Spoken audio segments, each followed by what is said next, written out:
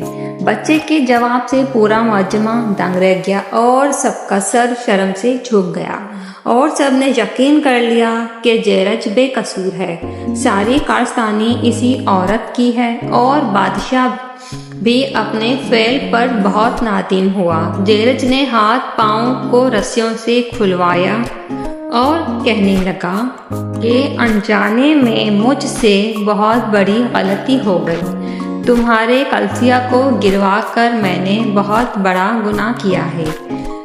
اگر تم حکم دو تو میں تمہارے لیے سونے چاندی کا ایک نیا کلسا بنوا دیتا ہوں۔ جیرج نے کہا، اس کی کوئی ضرورت نہیں ہے، بس میرا کلسا ویسے ہی بنا دو جیسا تھا۔ بادشاہ نے کہا، ٹھیک ہے، لیکن ایک بات بتاؤ، ابھی تم ہنس کیوں رہے تھے؟ اس نے جواب دیا، مجھے میری ماں کی بد دعا لگ گئی تھی۔ پھر اس نے اپنا پورا قصہ بیان کیا۔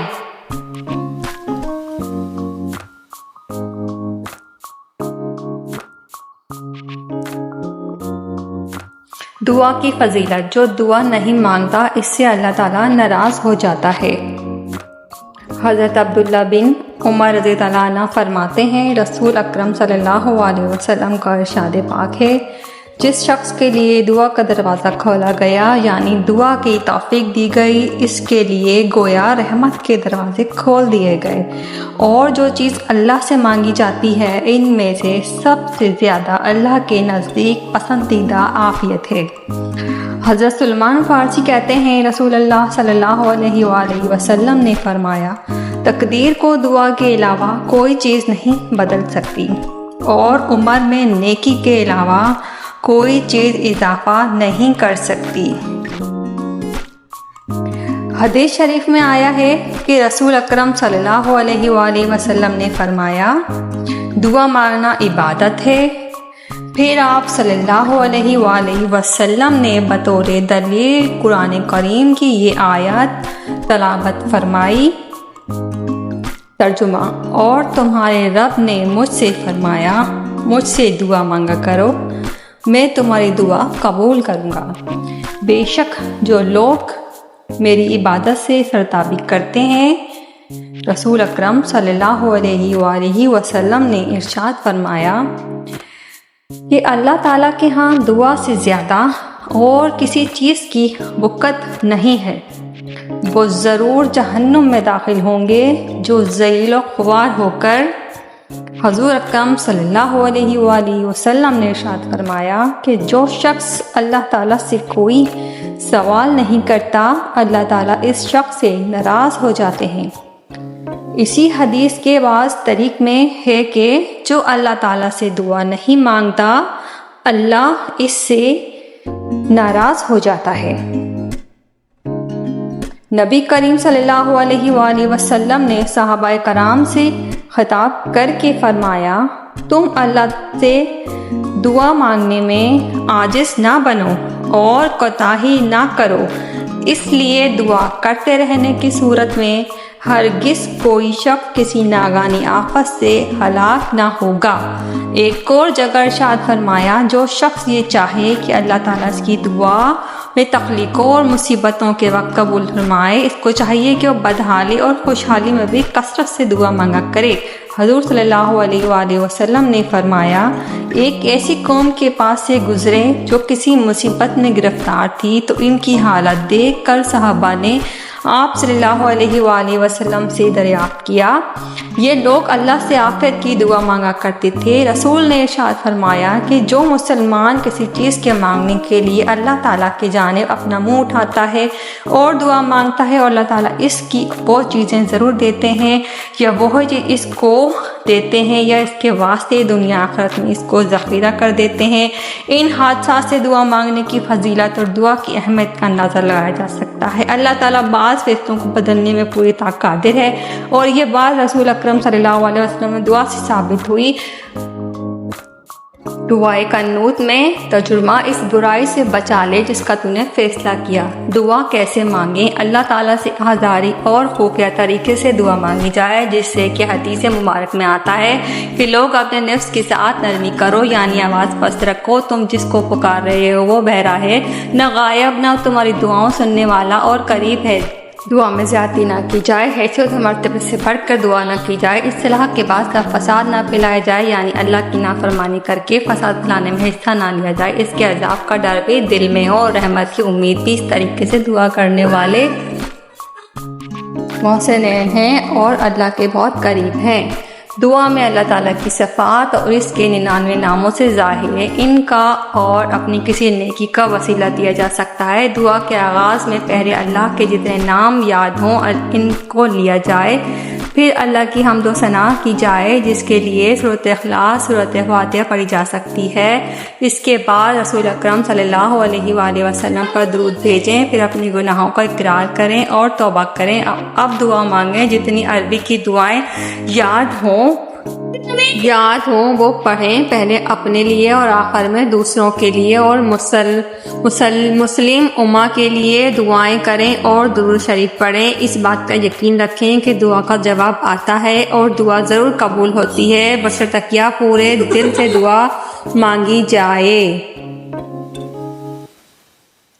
پوری نماز میں یا عبادت میں جب ہم دعا کے مقام پر پہنچتے ہیں تو ہم تیزی میں ہوتے ہیں اور بہت جلدی کے ساتھ دعا مانگتے ہیں۔ ایک پاؤں میں جوتا ہوتا ہے، دوسرا پہن چکے ہوتے ہیں، اٹھتے کھڑے جلدی سے دعا مانگتے چلے جاتے ہیں، یعنی وہ رشتہ اور وہ تعلق جو انسان کا خدا کی ذات سے ہے اور اس طرح جلد بازی کی کیفیت میں پورا نہیں ہو پاتا۔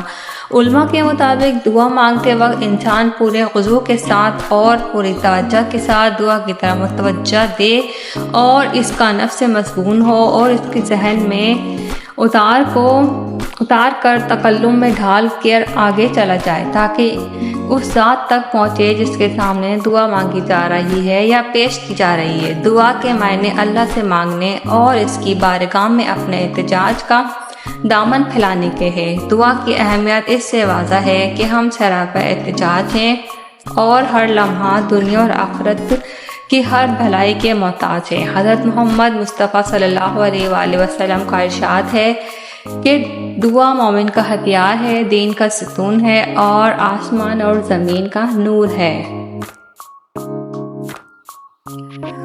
ایک اور حدیث شریف میں ہے دعا عین عبادت ہے، ایک اور حدیث شریف میں ہے کہ دعا رحمت کی کنجی ہے، وضو نماز کی کنجی ہے، نماز جنت کی کنجی ہے۔ ان ارشادات سے معلوم ہوتا ہے کہ اللہ تعالیٰ کو دعا کتنی محبوب ہے، اور کیوں نہ ہو، وہ فانی متعلق ہے اور بندوں کا عجز و فقر ہی اس کی بارگاہ عالی میں سب سے بڑی سوغات ہے۔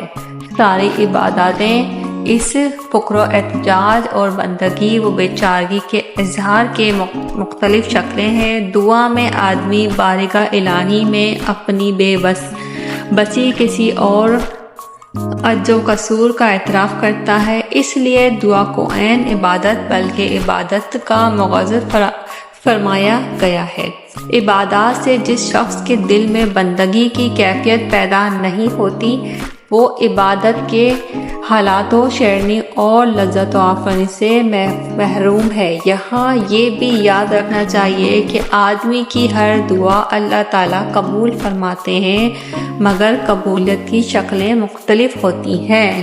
کبھی وہی چیز عطا کر دی جاتی ہے جو اس نے مانگی نہیں تھی، کبھی اس سے بہتر چیز عطا کر دیتے ہیں، کبھی اس کی برکت سے کسی مصیبت کو ٹال دیتے ہیں، اور کبھی بندے کے لیے اس کی دعا کو آخرت کا ذخیرہ بنا دیتے ہیں۔ اس لیے اگر کسی وقت آدمی کی منہ مانگی مراد پوری نہ ہو تو دل توڑ کر نہ بیٹھ جائے، بلکہ یہ یقین رکھے کہ اس کی دعا تو ضرور قبول ہوئی، مگر جو چیز وہ مانگ رہا ہے وہ شاید علم الہی میں اس کے لیے موضوع نہیں، یا اللہ اس نے اس سے بہتر چیز عطا کرنے کا فیصلہ فرمایا ہے۔ نبی کریم نے فرمایا مومن بندہ جتنی دعائیں کرتا ہے اللہ ایک ایک کی وضاحت فرمائے گا کہ یا تو اس کا بدلہ دنیا میں ہی جلدی عطا کر دیا گیا، اس آخرت میں ذخیرہ بنا دیا گیا۔ دعاؤں کے بدلے جو کچھ مومن کو آخرت میں دیا جائے گا اسے دیکھ کر وہ تمنا کرے گا کہ کاش دنیا میں اس کی کوئی بھی دعا قبول نہ ہوتی۔ ایک اور حدیث شریف میں ہے کہ اللہ وہ رحیم و کریم ہے، جب بندہ اس کے سامنے ہاتھ پھیلاتا ہے تو اسے حیا آتی ہے کہ اسے خالی ہاتھ لوٹا دیں۔ قبولیت دعا کے اوقات، بہرحال دعا تو ہر حال میں شخص کی قبول ہوتی ہے اور ہر وقت قبول ہوتی ہے، خواہ قبولیت کی نوعیت کچھ بھی ہو۔ تاہم بعض اوقات ایسے ہیں جن میں دعا کی قبولیت کی زیادہ امید کی جا سکتی ہے۔ ان میں سے چند اوقات یہ ہیں۔ حدیث شریف میں ہے کہ آدمی کو حق تعالیٰ کا سب سے زیادہ قریب سجدے کی حالت میں ہوتا ہے، اس لیے خوب کثرت اور دل جمی سے دعا کیا کرو۔ نبی کریم صلی اللہ علیہ وآلہ وسلم سے سوال کیا گیا کہ کس وقت کی دعا زیادہ سنی جاتی ہے؟ آپ نے فرمایا رات کے آخری حصے کی اور فرض نمازوں کے بعد کی۔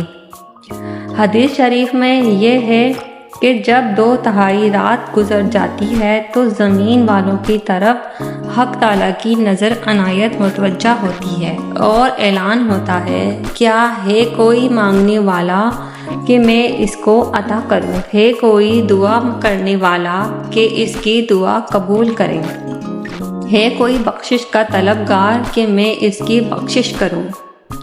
یہ سلسلہ صبح صادق تک جاری رہتا ہے۔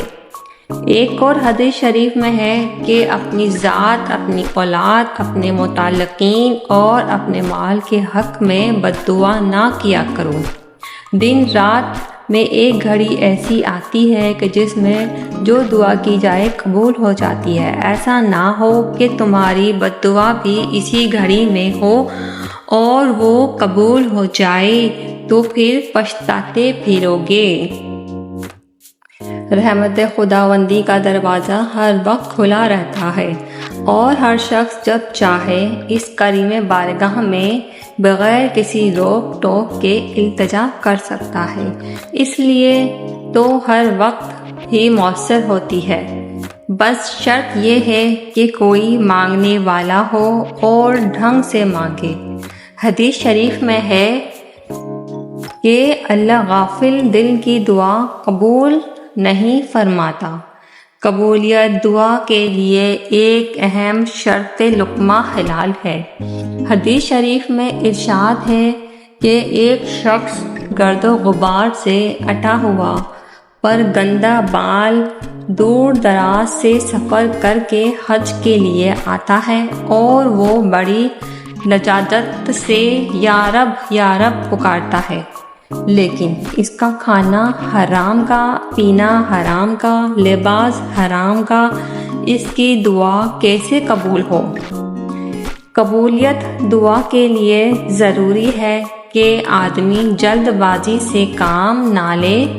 بعض دفعہ ایسا ہوتا ہے کہ آدمی اپنی کسی حاجت کے لیے دعا مانگتا ہے مگر جب بظاہر وہ مراد بر نہیں آتی تو مایوس ہو کر نہ صرف دعا چھوڑ دیتا ہے بلکہ نعوذ باللہ بدظن ہو جاتا ہے۔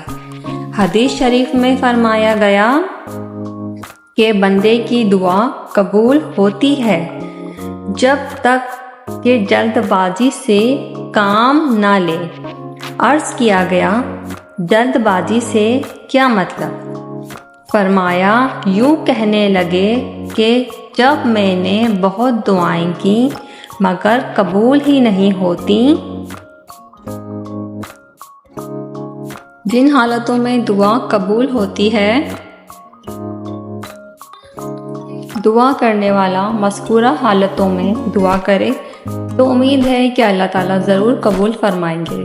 نماز کی اذان ہونے کے وقت یعنی اذان سننے اذان کا جواب دینے اور اذان کی دعا پڑھنے کے بعد دعا کرے۔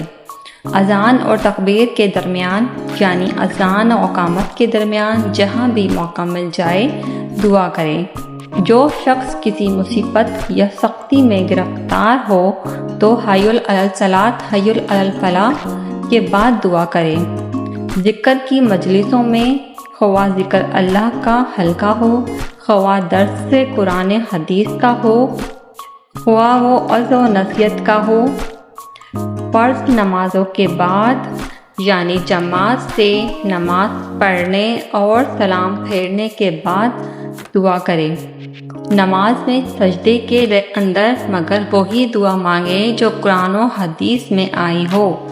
قرآن پاک کی تلاوت سے فارغ ہونے کے بعد خاص کر ختم قرآن کے بعد خواہ خود ختم کیا ہو خواہ کسی دوسرے نے دعا کرے، زمزم کا پانی پینے کی حالت میں یعنی آب زمزم کھڑے ہو کر پینا اور دعا